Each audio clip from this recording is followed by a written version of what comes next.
Bonjour à tous. Dans cette vidéo, je vais vous montrer comment contrôler un capteur cliquetis. Donc un capteur cliquetis, ça se présente un peu comme une sonde. Donc voilà, ça c'est un modèle qui est monté sur une Clio 16S. Donc son fonctionnement, c'est le même fonctionnement qu'un micro. Donc pour faire ce test, en fait, il faut réaliser un cordon. Donc là, j'ai réalisé un cordon, moi, où d'un côté, d'une extrémité, donc j'ai un jack 3,5. Style prise micro pour se brancher sur un PC. Et puis donc à l'autre extrémité, donc un connecteur qui va venir se brancher sur le capteur cliquetis. Donc ça c'est un connecteur qui a été récupéré sur un ancien faisceau.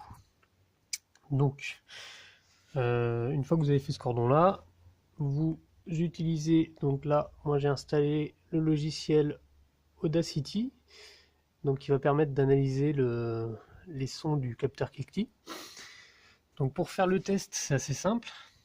Donc le plus compliqué au final, ça va être de brancher la prise sur le capteur, parce que sur la Clio 16S, il est branché donc sous le collecteur d'admission.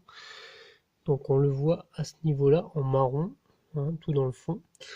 Donc là, je vais brancher donc la prise dessus. C'est un peu galère, on peut pas trop passer les mains.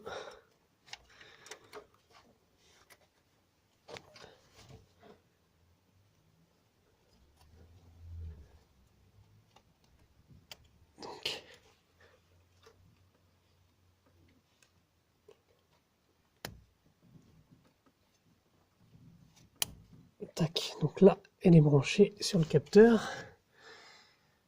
Donc l'autre extrémité, on va la brancher sur la prise micro donc, du PC. Voilà. Donc ça c'est OK.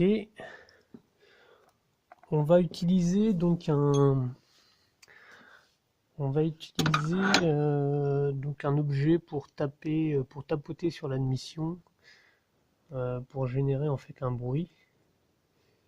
Donc là moi je vais utiliser une douille, donc en fait une rallonge de cliquet. Donc là, et on va venir tapoter avec la rallonge de cliquet donc sur l'admission, comme ça, au plus près du capteur cliquetis.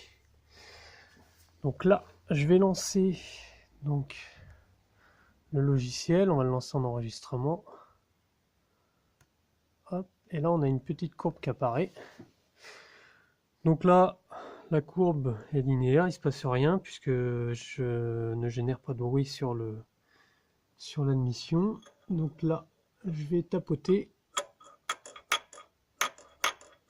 Et donc là, on voit qu'à chaque fois que je tapote, on a quelque chose qui se passe donc sur le logiciel. Voilà, si j'arrête de taper, hop. Donc là, il n'y a plus qu'une ligne. Voilà, donc chaque fois que je tape, on voit que le capteur réagit bien. Donc ça, c'est un capteur donc, qui a l'air de fonctionner normalement. Donc voilà, j'espère que cette vidéo vous rendra service. Salut!